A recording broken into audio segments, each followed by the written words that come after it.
Very good evening to everyone. I'm Nikita from SSCRD and Genex Space. I welcome you all to the Space Talk.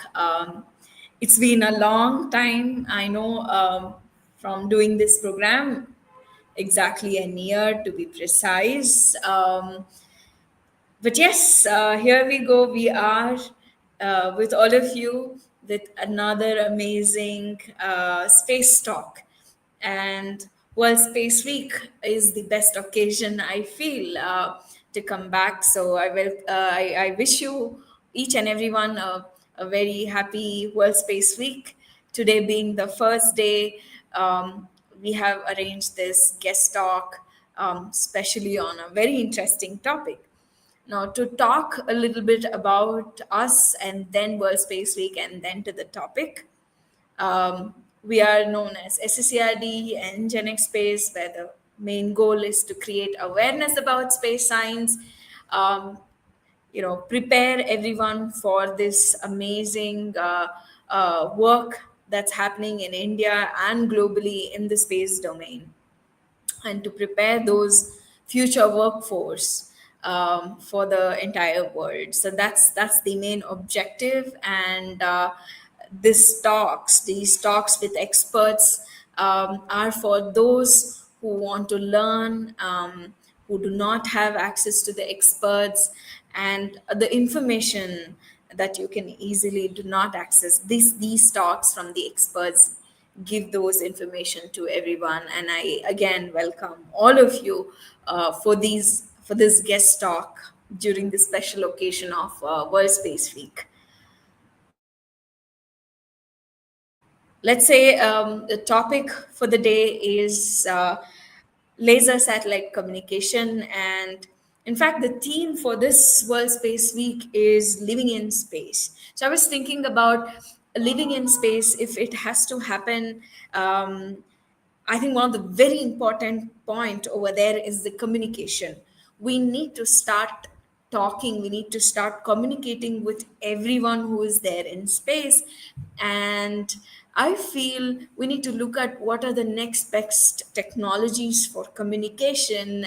And I found laser satellite communication. And here we have Tushar Goyal, my friend, my let's say friend from ISU network.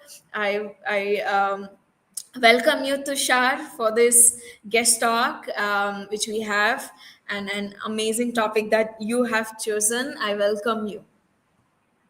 Thank you so much, Nikita. Pleasure to be here and pleasure to be talking to everybody who's interested in this topic.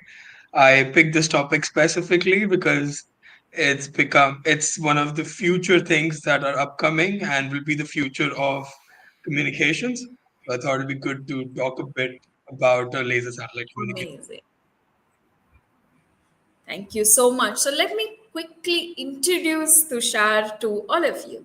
So Tushar Goyal is currently serving as the head of business development, space products at AAC Clyde Space, where he leads commercial strategy and growth for advanced spacecraft subsystems. With a foundation in aerospace engineering and a deep interest in astronomy, Tushar holds an M.Sc in space studies, which guides his technical understanding of the space domain. Earlier in his career, he has engaged in roles that blend engineering, science communication, and business, making him uniquely positioned to translate this cutting edge space technologies into viable market offerings. He's also active in the space community, often speaking on topics like laser satellite communication, innovation in small satellite systems. Tushar's multiple disciplinary background, commercial acumen, and technical insights make him a strong bridge between science, engineering, and business in this growing space industry. Tushar, again, I welcome you for the space talk with SSCRD and Genex Space. Um, I request all the viewers who are here to kindly listen and do put your questions in case if you have any on the chat. Um, so we're gonna let Tushar to talk about this technology, what he's working on, his company is working on, and at the later part we're going to have this very interesting, very nice Q&A session. I have few questions from my end, but if you have any questions that you want to ask Tushar, you're free to put it in the chat, and we will pick up some interesting questions from the chat and ask Tushar on them. And if you have not subscribed to our channel yet, I request you to subscribe. And Tushar, if you're ready, I will allow you to take over the screen. Thank you so much. And thank you so much for the kind introduction. I'll try to do my best. Yes. Awesome. Is my screen visible? Okay, perfect. I will quickly introduce you guys to AAC Clyde Space, the company that I work for, and then we'll dive directly into the topic. So, AAC Clyde Space, we're a new space company. We have been founded in 2005. We're over 200 people, and our major operations are in Europe, North America, and Africa. We do three main things: space products. We build anything and everything you need to make a satellite. We do space missions, so we manufacture a full satellite and can deliver that in orbit for our customers. And space data as a service, we deliver different kinds of data from space to basically aid in agriculture, ship tracking, various applications throughout the globe. Moving ahead, we can produce over 30 satellites a year, and we make many products every year. As I mentioned, we're a bit all over the place. Our headquarters is in Sweden. We're in the UK. We are in the Netherlands. That's where I'm based at the moment. We're in South Africa. We're in the US, and we have another office in Sweden. And these are all different divisions where we have different specialities in all of these different divisions, basically. As I mentioned, we mostly do the small sat market, which is up to 500 kilograms. We have some stuff that we do more. Our space products have been everywhere here on Earth. We have some stuff on the moon, and we have some stuff headed for Jupiter as well as we speak. Let's dive into the topic, which is laser satellite communication. And before laser satellite communication, it's first thing I want to talk about is why satellite communications or SATCOM in general. So, SATCOM, laser satellite communications, is a part of our everyday life. It's from television to the dishes that you see, which is changing these days. But you used to have dishes from which you would get Tata Sky, Dish TV, etc. All these were operated through satellites. Interconnectivity, internet connectivity wherever our terrestrial networks cannot reach. Why you have Wi-Fi on planes now, you have Wi-Fi on ships now. All of that is done through satellites. Navigation and GPS, like these days, I don't know if somebody can navigate without GPS if you're going to a new city or driving in a new place. So navigation and GPS is something that's like become part of our everyday life so much that we don't even see a life without it at the moment. Disaster response, anywhere where their terrestrial networks get destroyed because of a natural disaster, the only way to reach those places is through satellites. Then we have industrial applications. We have oil and gas industry.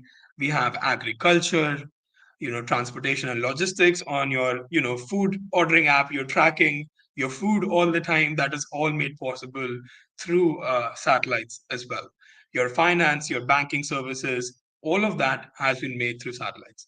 There is an increasing need for satellites in defense and security to make sure that we live in a secure environment and everything is fine. So, in short, SATCOM is not just a niche technology, it's really the backbone of modern connectivity. It touches every aspect of our life, from entertainment to emergency response. And we use satellite communication every day in our lives. without even realizing it at times that we have that power in our phones, in our hands, and we use it every day. It's super important part of our lives today. Now, here is an example that I wanted to show you guys. This is so we also track the weather through satellites, and we make predictions through that, so that we know how what kind of weather we can expect, what are the effects of climate change. This is one of the instruments that we have built, uh, and all of this information, this is the information that you're trying to get from space, and you're also communicate basically getting this information through satcom only. So satcom is a part of everything from predicting weather to, as we mentioned, entertainment earlier. Now, why lasers, and why did I choose the topic of laser satcom, and what? So traditional communications from satellite are done through radio frequency. We have seen there is a spectrum. I'm not sure if you've heard this term. It's a common term being used. The spectrum you have to license. So if you have the FM in your car, you choose the station 93.5 or 98.3 or something like that. So that is the frequency that's basically, in simple terms, that's allocated to that radio so that you can listen to it. You tune into that number, and you can hear basically your songs or whatever news updates you're going. So that's how typical satellite communications have been taking place till now, with the help of radio frequencies. Now, there are few advantages of using lasers. Now, radio frequencies, you all have heard about data rates, speeds, megabits per second, gigabits per second. Radio is limited to these speeds. We cannot go much higher in terms of radio depending on different availabilities that we have. With lasers, we can go up to gigabytes per second, or up to 1000 gigabytes per second, which is terabytes per second. So this is something that gives lasers an edge and makes it future technology, because right now we live in the data age. All we want is fast internet. The faster internet we get, the better it is. We've all heard 5G, 6G, and all of these things are incorporating laser communications in them. The other is the spectrum availability. Now, for radio frequencies, the I told you that 98.3 is assigned to somebody. And basically it's they have the license to operate at that frequency. With lasers, we operate in different wavelengths. Wavelengths part of the electromagnetic spectrum. This can be infrared, this can be in the visible range, but mostly for communications, we use infrared. Now, you don't need to license the wavelength in which you are operating. But because there is no, if you are operating at the same frequency, you will have disturbance over the radio. You will not get a clear signal, because both two different things are trying to communicate through the same frequency. With lasers, that is not the case. You don't collide with each other, and you don't have to do licensing for lasers. So that's another advantage for lasers. Then we have something that's very important to space, which is size, weight, and power. So laser terminals, or laser communication terminals, they can be much smaller and lighter, and would need less power than traditional radio frequency systems. Radio frequency systems are mostly bulkier due to they need big antennas to cover a big area, and they have high power needs. And these are two things that we, don't have a lot of liberty in space about. Then there is the aspect of security. Lasers by technology are secure. Now, when you're broadcasting through RF, you might have seen this in a movie or somewhere, that somebody's trying to listen in, the police radio, or they're trying to listen in through a satellite signal by pointing their, mobile device. Basically, they have to track those signals. Now, that can happen with radio frequency, because the radio frequencies, they are extend in kilometers in width. Basically, when it is coming down from space to Earth, they expand across kilometers, and basically you can intercept it anywhere. if you know the right, codes, etc., to be able to intercept it. Some are very basic, you can just intercept them directly as well.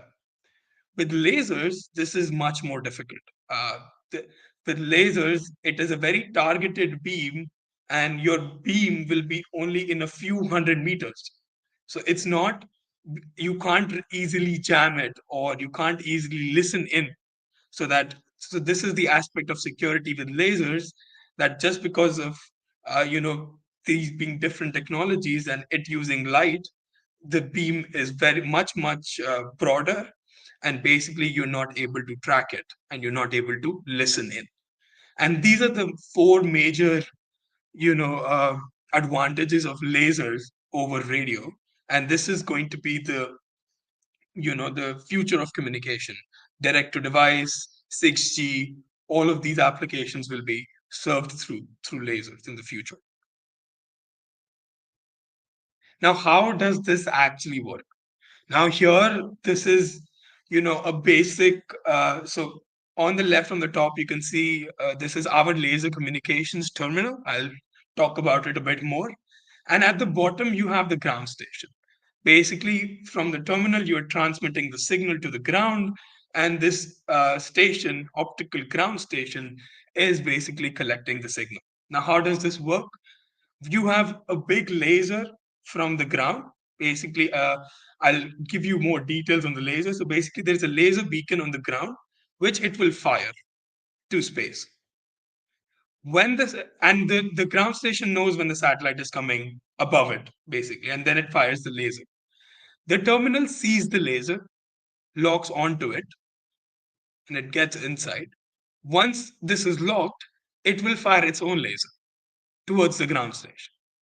When there is a lock on the ground station as well, I know there is a lot of moving parts in the middle. I'll explain them as we go further. Now you can see there is a data transfer happening finally. So these are secure systems. Unless they exchange the right information amongst each other, they will not start transmitting data. And that's how this works. Basically, you have to have a laser beacon on the ground that the satellite will see. It will lock onto it, and it will start transferring the data to the ground station once the keys are matched on both sides, basically. So it's secure, and it's much faster as well than traditional RF. Now, talking about the terminal that we have, basically, and then going a bit deeper into laser communications. The terminal that we have, we call it the CubeCat. It's the smallest, fastest ever proven in space. It's only 1 kilograms, and it's only 10 by 10 by 10 centimeters. So it's a small box. It has a laser inside it. It has many more systems to coordinate the laser to get your data in. It has storage, and basically it is the smallest, fastest ever proven in space. It operates at 1 gigabit per second. Now, to give you a bit more specifications of these terminals, basically these are bi-directional, so you can send data up and you can send data down. Now, you can see the downlink is 1 gigabit per second, but the uplink, as you can see, is only 200 kilobits per second here. The main reason for that is the small aperture. Now, this thing is so small that the aperture you can see in front here, this aperture is very small. And it limits our ability. It's the same principle as a telescope, basically. There is a telescope inside this, and they work on light collecting power. And the bigger the size of your mirror or lens, the more light you can collect. So there are physical limitations. And that's one big reason that the uplink, as you can see, is only 200 kilobits per second. On the ground, we can have a big telescope as a receiver. And then we can collect a lot more light coming. And then we can have higher data rates. Now, here then we have the wavelengths that we operate on. It's 1545 nanometers. This is in the infrared region. Now, this is a safe. Basically, you might be thinking that if you're firing lasers up and down, could you burn something in the middle? Could you hurt a bird? or anything like that. So that's not the case. These are safe lasers. They operate in the infrared range, and they do not have enough power to harm anything or burn anything on their way. So these are safe to be operated from space, and they're safe to be operated from the ground. You don't need to get the airspace cleared out for these. But these are the wavelengths that we operate on. These are two different wavelengths. 1545 is when we are downlinking, and 1590 is when we are uplinking. And this is so that we can use one telescope to separate two wavelengths. Basically, we use a filter that allows us to differentiate between these two wavelengths. Now, every laser or everything, you will always have a range till which it can work. You can't go infinity. So this particular thing has been designed for up to 1000 kilometers, which is for low earth orbit, is what it is designed for. And we actually launched this terminal in 2023, and I'll show you some results of a bit later from an in-orbit demonstration as well. Let's deep dive a bit into inside the terminal. How were we able to fit everything in such a, or what are the main building blocks of this terminal, and what are the challenges here? Now, as you can see, the main five building blocks of this terminal: the structure. Now, the outside structure of the terminal, the silver thing that you saw, it's very important because if so, there could be vibrations from the satellite to the terminal, and if it is doing this, basically it can't do its work. So the structure is responsible for absorbing all those vibrations and basically allow the telescope inside to operate without those vibrations, damp free. And that's what the major thing for the structure is. It also basically has all the components together and make sure everything is inside and intact, because when you're launching on a rocket, there is a lot of vibrations, and this structure is again responsible for keeping everything in place. Otherwise, things might not work when you go to space. The fine pointing system, super important. As I said, laser beam goes very narrow, so you need to point at the place where the ground station is. You are 400, 500 kilometers above Earth, and you have to point at a place on the ground. So you need to have very precise pointing. You need to know exactly where your ground station is so that you can point the laser beam at the right place so that your data is transferred.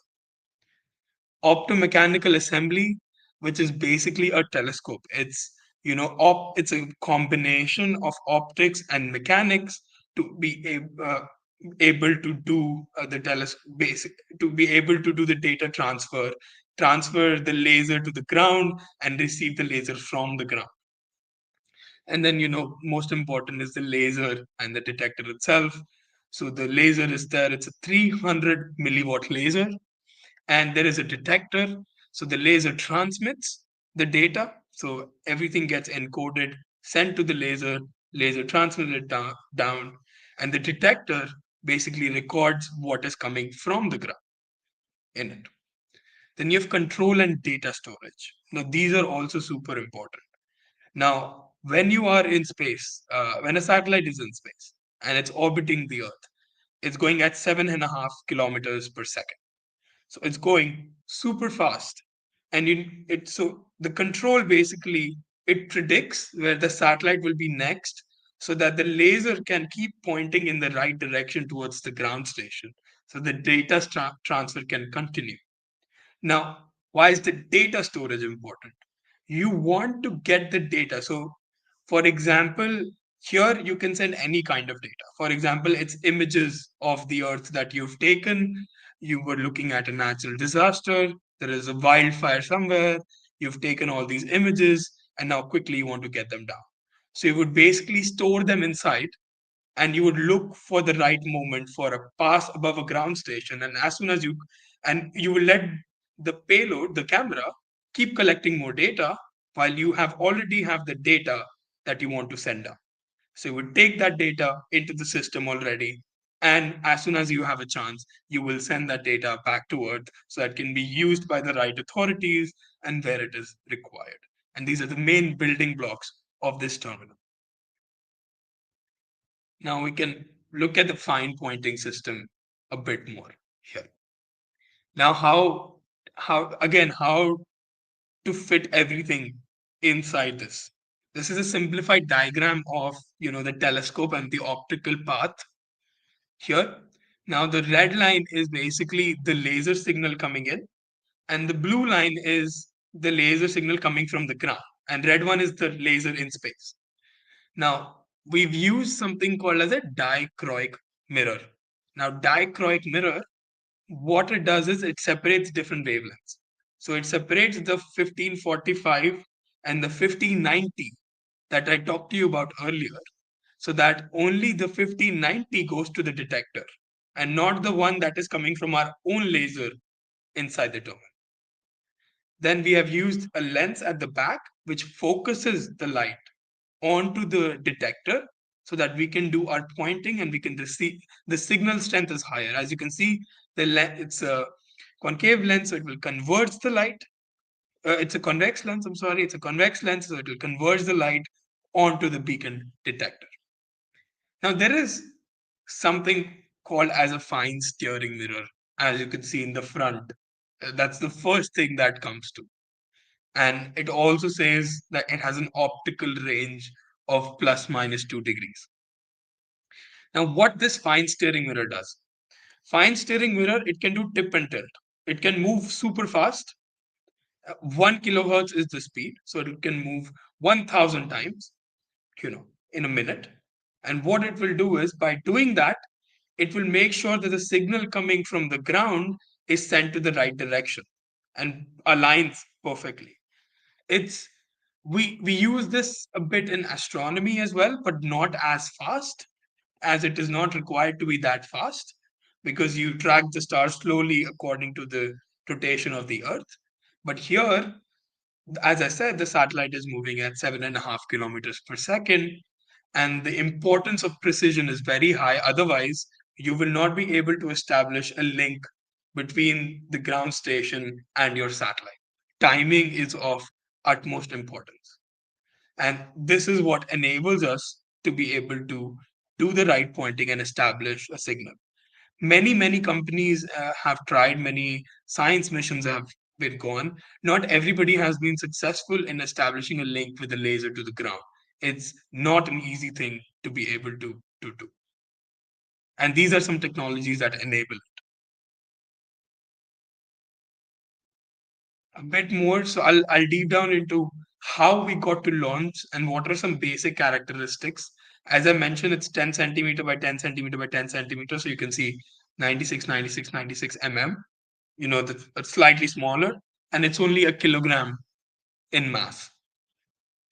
Now, here is something very important written, which is the material of the structure of the cube cap and the coefficient of thermal analysis. The coefficient of thermal analysis is basically, you need thermal expansion. You need this so that when you are in space, you can be minus 50 degrees suddenly, and then you can be, when you're facing the sun, you'll be suddenly plus 50, plus 60 degrees Celsius.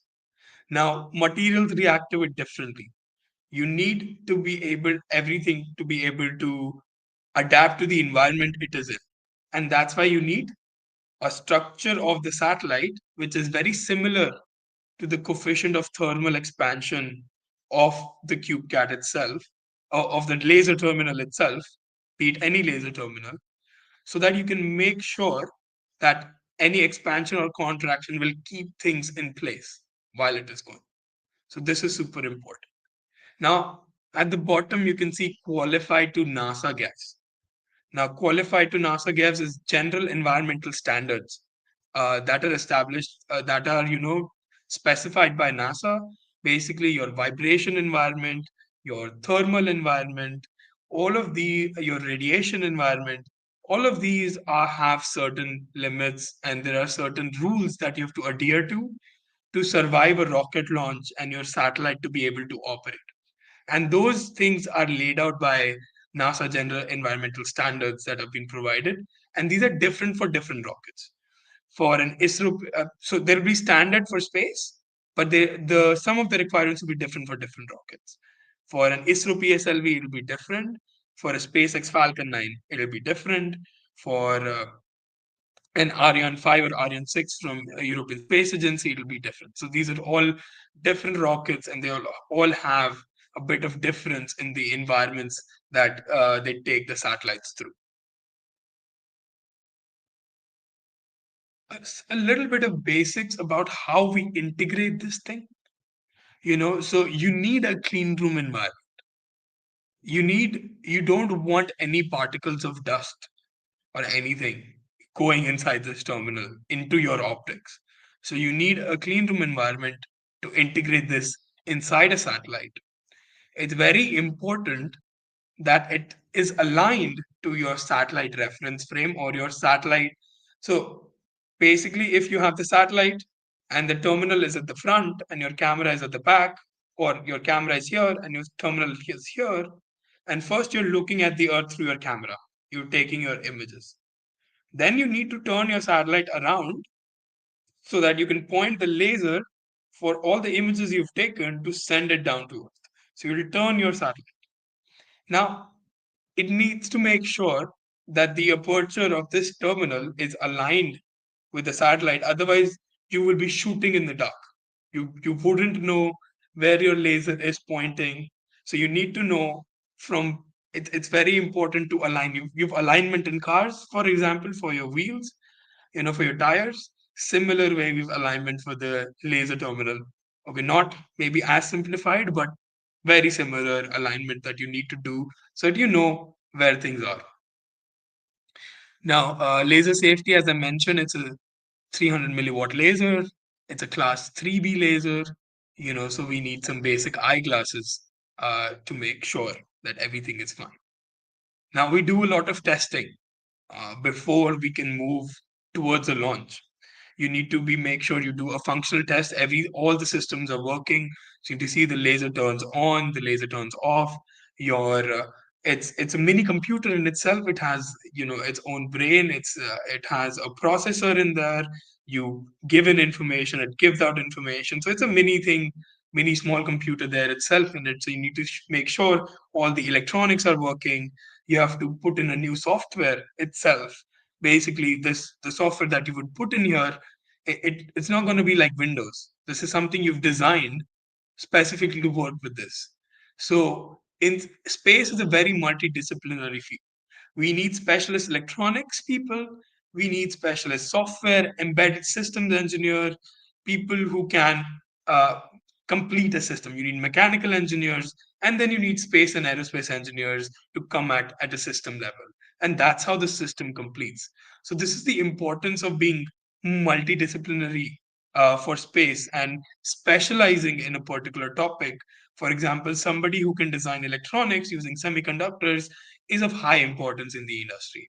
Somebody who can do specialist software, somebody who knows the how to write the software for these chips. You're basically building a computer from scratch where you've been given the chips. You have to design the motherboard of the CPU. You have to write the software. There is no Windows, and you have to basically put that thing together and make sure everything works together. So you need specialist people who are able to do this. A bit about launch. What are the different things that we have to do before launch? Now, main is environmental testing. Now, third TVAC, that is the first one, thermal vacuum test. Now, you do this in launch sequence basically. Now, first thing when you are on a rocket and it starts to launch, first thing you're going to start feeling is vibration. Everything is going to shake, and you need to make sure that your system can survive launch. You have different requirements to be able to get through vibration.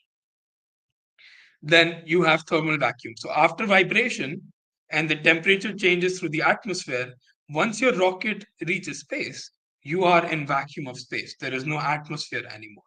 And the thermal environment is continuously changing. So you need to make sure everything survives in that. So a TVAC campaign is basically a big thermal vacuum chamber in which you can regulate temperatures, for example, from -50 to +50 degrees Celsius. and you also it can create a artificial vacuum inside that chamber so that we can see how things are performing on vacuum. Last but not the least, you see EMI and EMC. This is a bit more in detail. It's electromagnetic, uh, emissions. Basically, you want to see from your electronics, are they interfering with each other? Is there something that could cause problems? For example, you have other systems on the satellite, which could be cause problems due to your electronics, or somebody else's electronics can cause problem to your stuff.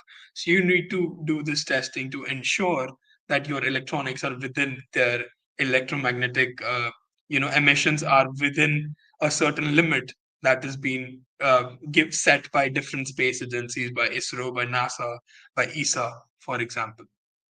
Here there are some numbers on what were the different vibration levels that we would need to have. These are all random vibration levels.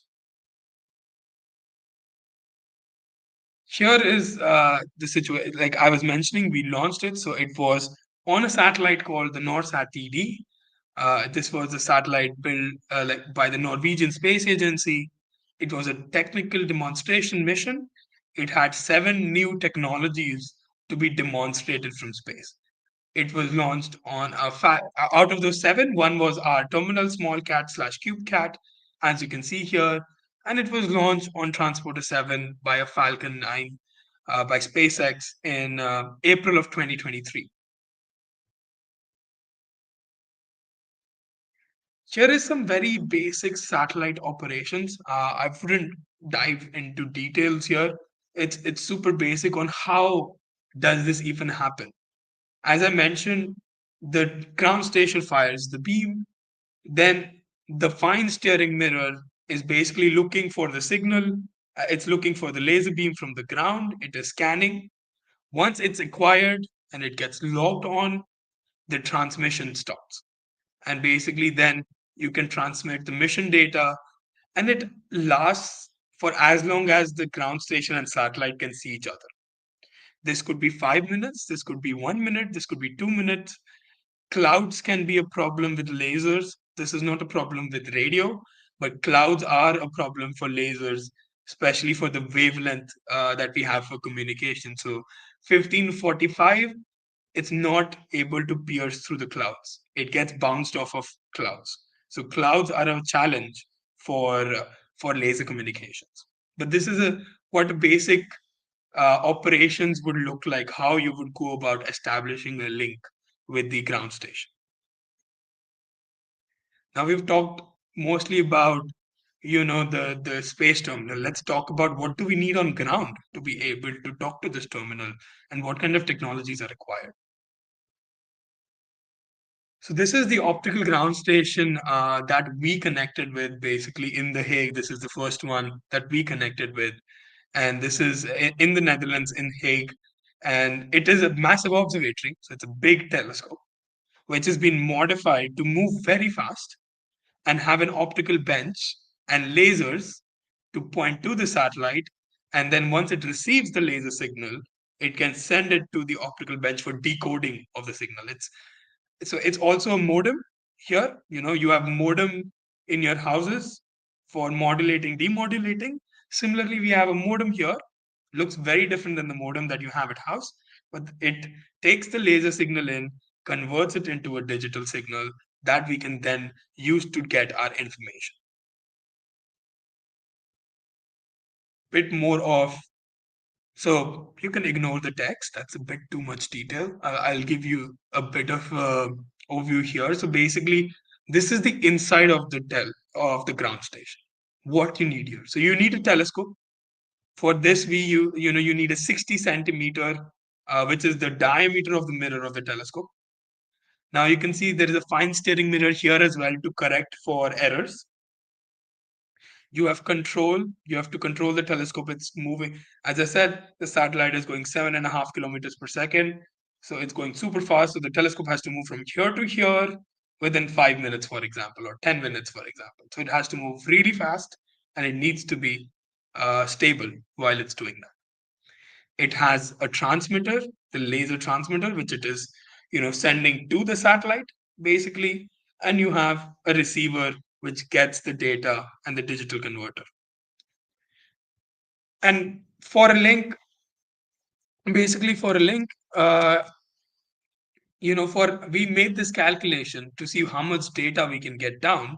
So for a northern European latitude, you're at a in an orbit of 550 kilometers, you can easily have 2 to 4 link opportunities, and you can have 15 orbits per day.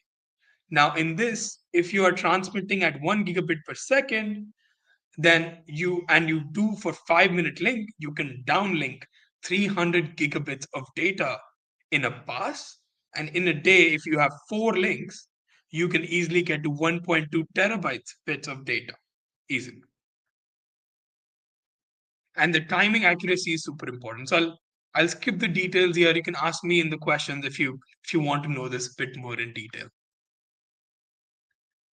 Moving on. Here are some more specs of the ground station and how the lasers were inside the ground station operating basically. So this was not a 60 centimeter, this was an 80 centimeter telescope. And as you can see, the wavelength is 1590, and the power for these were 6 watts per beam. And that's what was seen through the basically the terminal. And you can see we can do 1 gigabit per second because the size of the mirror here is quite big. Yeah, these are some basic information, but we can skip this. This is too much into details. Moving forward, to show you some in-orbit testing and results of what we got from our in-orbit demonstration, basically. So this is the first time we saw the light from the terminal onto our optical ground station. Now, I know you can't see everything, but what you can see is a point on the screen, but that's how we confirm that yes, this actually happened and this is actually working. So this was the first time that we were able to establish the link. I can share you some papers that are available, online that you can have a look at. And then here is a typical interface from a ground station perspective to basically see what are the different things that are being. So everything green here means all steps were done, and we could track the satellite. We could send the beacon up. The satellite saw the beacon. The satellite sent the laser down. We saw the laser as well, and then further data transfer was happening. And that's how we basically have the ground station interface on the ground to see everything is fine or not. I don't, this is a bit more detail. Don't know if this means anything to you guys, but this is an eye diagram. Eye diagram is what, confirms what is the data rate that you're operating at. Somebody who's doing RF or, lasers or data would be familiar with these things, but that basically shows us that we were able to transmit at 1 gigabit per second. And I think that's all from my side, and I'm happy to take questions if you have any. Thank you so much.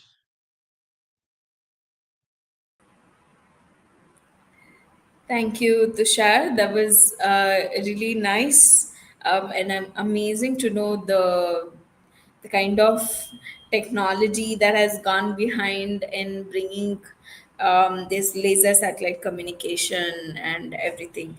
I'm pretty sure all our viewers have questions. I would ask you all to put it in the chat, the comment. We will pick it up. And to start off, Tushar, I have a question, right? Please. So I was just reading a little bit about it, and I saw that SpaceX Starlink is something which is already using laser satellite communication, and we know the number of satellites that are there. And I'm just I think you did talk a little bit about it, but I wanted to know a little more. For anything, there is some kind of interference that comes into picture. And when we're talking about this communication, and then there are so many satellites, we're not only talking about satellite just sending information for us here on Earth through to the ground station, but we're also talking about satellites talking to each other using the same technology. So let's say while two are communicating, and then there is a third one which is in between, because we're talking about so many satellites that are, let's say, not even part of this constellation, but then other satellites. So I just want to know a little bit in terms of the interference that happens with respect to this technology. Is there any kind of data that's getting disturbed, corrupted? I mean, what happens? Sure, sure. No, definitely. That's a very good question. So, there is, as you mentioned, SpaceX and Starlink is already using it. And there's two kinds of ways you use this technology. Today, I talked mainly about direct to Earth, how you communicate from satellite to Earth. How Starlink is using is between satellites. So they are doing inter-satellite links. They are not communicating from satellite to Earth at the moment. No. So what happens with this interference? Basically, everybody has a different way of layering their information. We have inside there is encoding. So yes, there will be some sort of interference, but you can separate those two data basically. You would not you would not be actually needing to license it, but somebody can, yes. Now the thing is, it is so precise. You're basically shooting from such a distance into a very precise point. So if somebody doesn't know your location, you can't really do this. But if somebody is intentionally trying to do this, yes, there could be interference if they are able to get all those details about you, basically your wavelength as well. They know where you are. They know how you've packaged your information.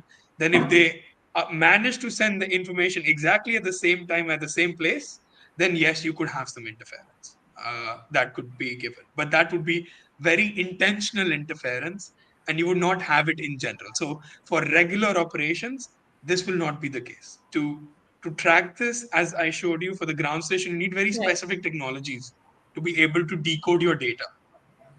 So that's the bigger reason that it would not happen in general, but somebody could do it intentionally if they wanted to. Right. I think that's there for everything. Coming to that, it brings me to another question.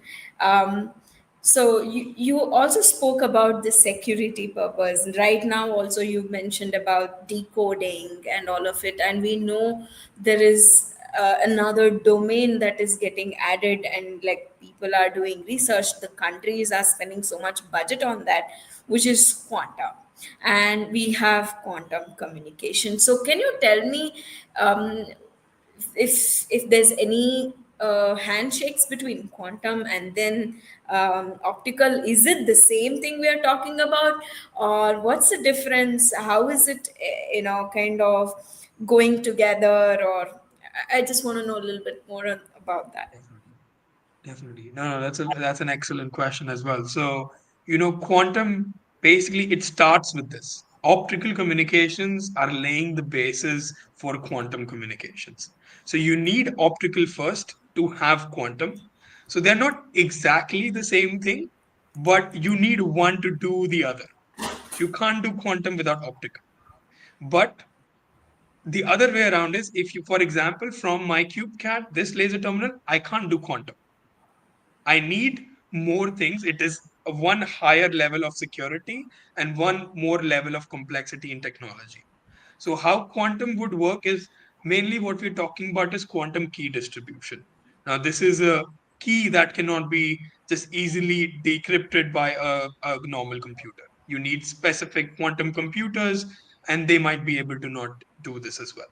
For this, on a satellite level, you need a single photon detection source basically. So you need to detect single photons of light to be able to do quantum and quantum key distribution. There is also a difference of wavelengths in this.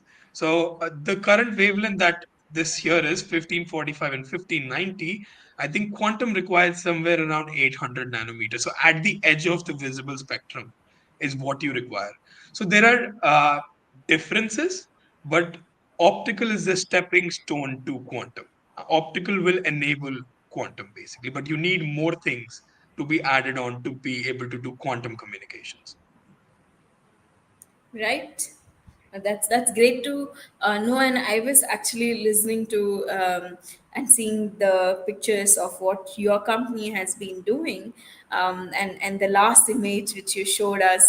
This is the proof that we achieved. That was really nice. So I just want to know more in terms of, like, let's say, where all has this been being used by whom, and let's say, let's talk about what has been something that's already in use, like you spoke about RF and all of it, right? Now if you talk about like, let's say, laser communication, especially for satellites, what's the percentage of, I mean, if there is something that we can say, how many people are actually using and who are they, and um, what is it taking for them to um, be there to be very little, if it is very little? For sure. Yeah, no, definitely. It's just the beginning actually. Not a lot of people are using laser satellite communication at the moment. Like this, our first launch was also a demonstrator to prove the technology in orbit that yes, it can survive launch. Yes, you can make links from space to Earth with lasers. So as you mentioned already, SpaceX is using it, for example, in their Starlinks. There are more companies coming up that will be using this. Currently we have a chicken and egg problem. For example, you know, so the ground for me right now, the competition would be radio itself. The ground infrastructure for radio exists. You have radio ground station. This is something we're using since the start of this of space, 1960s, 1970s, even before. So we have a way to receive data via radio, and it is globally located. Like we have stations everywhere around the world. This is not the case with optical ground stations at the moment. They are upcoming. So right now, the biggest question is, oh, where do I get my data down? And I'm like, okay, right now there's very limited places that you can get it, so you're not able to use all the advantages it offers at the moment. Secondly, clouds are a challenge. RF can peer through clouds, but infrared and lasers cannot. So there is work that needs to be done. So for example, especially for European countries here, they're so cloudy and so rainy all the time. The Netherlands, The Hague, probably the worst location to test this because it's cloudy all the time. We were very glad we were still able to make a link. It was clear that day.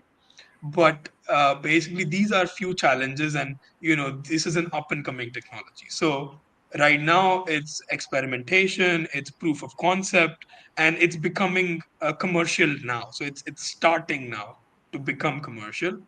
Where we have seen the use of this previously is NASA has used this since the moon landings. Like they have used lasers to confirm the distance. For example, they've communicated from the asteroid Psyche mission that they have sent the spacecraft. They communicate through lasers back to Earth, and that's the longest laser link they have established. So for long distance and deep space missions, lasers is something that's already in use there. For Mars missions, it will be in use. And for low Earth orbit missions, it'll be mostly to downlink vast amount of data. As you can see, we are in the data age. Everybody's on their phone, streaming through gigabytes of data a day, and we are going through. So this is the data age, and this is what will enable us to keep up with the data age, basically. Great. I mean, in fact, two questions just came to my brain. I'm just seeing which one would be the right question to ask. Let me go with, I think something that connects more is you were talking about the ground station. If you have used laser communication long back for the, very long distance, and now we are trying to use it here within the earth, and for between the satellites and all of it. I did see you mentioned about the change in the ground stations, because we cannot use the older ground station. And I also heard you saying it's about where will you get the data. So the question is, these ground stations that are there, which are built by everyone, and it is shared very nicely, I could say, between the countries, between the companies. um, all of this. So when these so these ground stations which we need especially for laser communication, how different would they be, and is there in terms of the engineering, in terms of technology, whatever is already there, at least the location wise, can it be still reused, repurposed with some small changes? Like, can you tell me a little bit in terms of the technology aspect with ground stations, especially for these laser communication or satellites? Yeah. So the main difference between the two is for a radio ground station, you need a big dish that can receive the signals. And for an optical ground station, you need a telescope.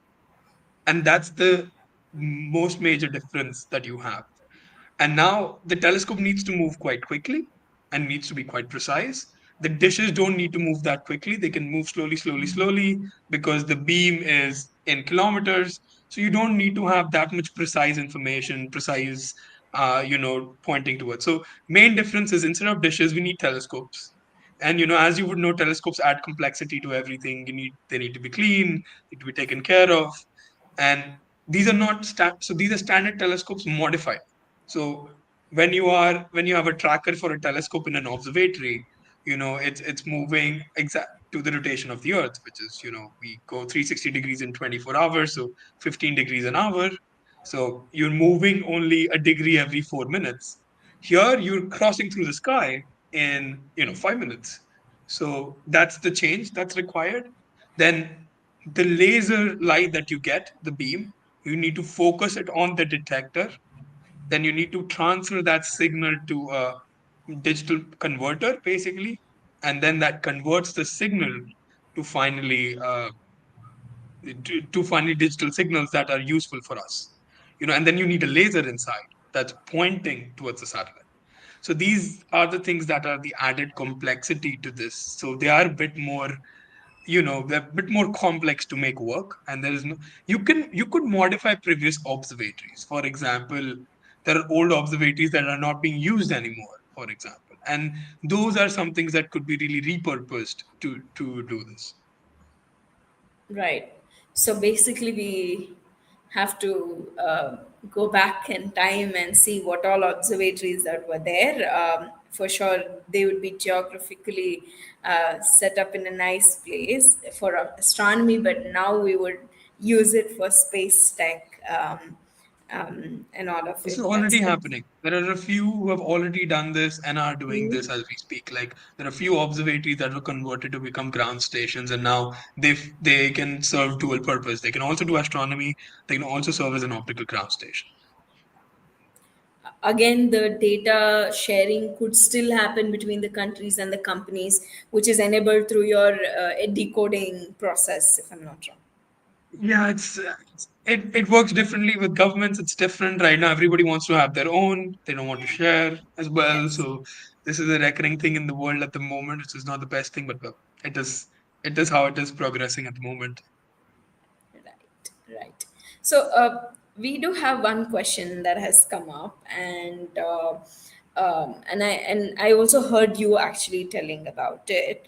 Um, so the clouds or the turbulence, the weather, all of it.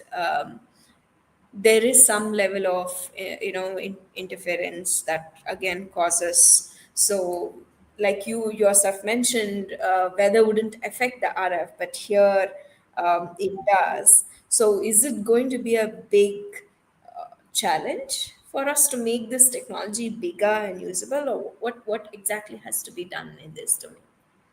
Oh, definitely. It is a bit of a challenge here in terms of availability. For example, it depends on the mission. If you need immediate data, for example, there is disaster management. There's a natural disaster somewhere, and you need to transfer that data right away. And oh, there are clouds, I can't transmit that data. That's not an excuse you can use at that time. So you need to be equipped with both at that time and make sure you use the best out of both at the time. There are technologies being looked at. There are lasers that can pierce through clouds. So if you go into the 2.1 nanometer range, those can get through clouds, through mist, through everything. There could be also, if you have more ground stations than RF ground stations, so there has to be a factor of 10 somewhere. Either they become 10 times less expensive and they're 10 times more available, then you can beat this. Then you can quickly transfer the data somewhere and get it across. So then you can beat this. But yeah, there needs to be work done there. There is could you could change the technology a bit itself. You could have more ground stations. So these are different ways of combating this. Right, right. Probably a last question to you, Tushar, which is for sure not about what we discussed so far. Um, ISU, and you have earlier been in the space communication domain, and we are in the space education domain. So we mostly, everyone would want to keep learning something, do something new.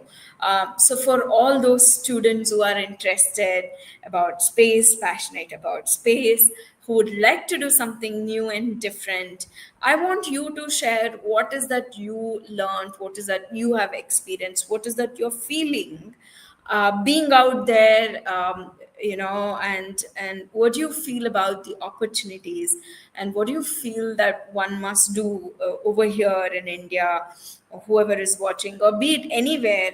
uh, what is that they must, what are the actions that they must take, uh, very generally, but to which will help them to make them achieve their goals, Tushar. Definitely. I'll try to speak a bit. I don't know if I can summarize it. For I can talk a bit about my experience and try to Yes. share something. So Yes. for me, like since I was a kid, I've had a huge interest in planes, and then I grew up during the space shuttle era. So I saw Kalpana Chawla, Sunita Williams, and that plane became a space plane very quickly. And then it was like, okay, I have to do space.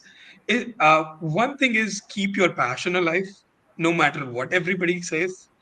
Right now you go into the class and you ask third graders how many of you want to be astronaut. Everybody would raise their hand, and then you go to 12th standard and that will change, and some of their curiosity dies in the middle. So that is the thing. And the thing is keep asking questions. No question is stupid. Ask as many questions as you can. Be curious.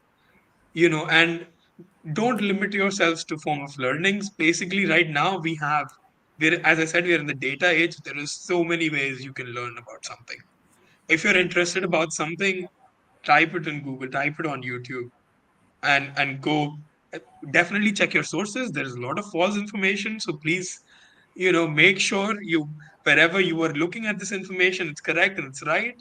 But if you have a question, don't don't push it away. Just look at it. Look at the question. I think that's the most important thing I would say is never let your passion die.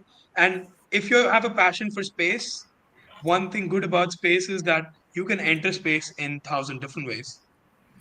You can be a chemical engineer and make rocket fuel. You can be a software engineer and design software for a satellite. You can be an electronics engineer, embedded systems engineer. You could, but make sure to always, okay, go specialize in your computer science, go specialize in electronics, have an aspect of space somehow. You have to, and now that is something you have to do by yourself, and the whole world will come and tell you do not do it, or it wouldn't happen, or something like this. And I've been through the same, and tell you, don't stop. It pays off. You'll get to do your thing if you just keep at it. So if you have passion for space, never stop asking questions in that sense, and don't bury your question. Like even if it is a stupid question, you want to know the answers to those questions. And yeah, that's all I can say. Is never stop asking questions. I think that's the important one. And if you had a passion about space, don't forget about it. It's not impossible to do something in space. If me, Nikita can do it, anybody can do it. Basically, it's the same. Thanks a lot, Tushar, for sharing your knowledge, your experience, and everything that you have gained through your journey among all the audience that we have today on this show, and among all those who are going to watch this video for whenever they would want. Thanks a lot for your time, Tushar, and I wish you all the best.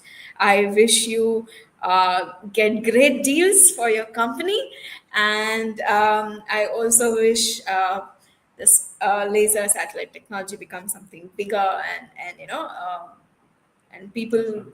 come up with solutions for all the challenges we discussed as well. Thanks a lot, Tushar, for joining, and for all those who joined again. Thanks a lot. We will come back again with another amazing space talk on another amazing topic. Until then, stay tuned. Keep watching all other videos that we already have. Thank you very much, and bye bye. Thank you.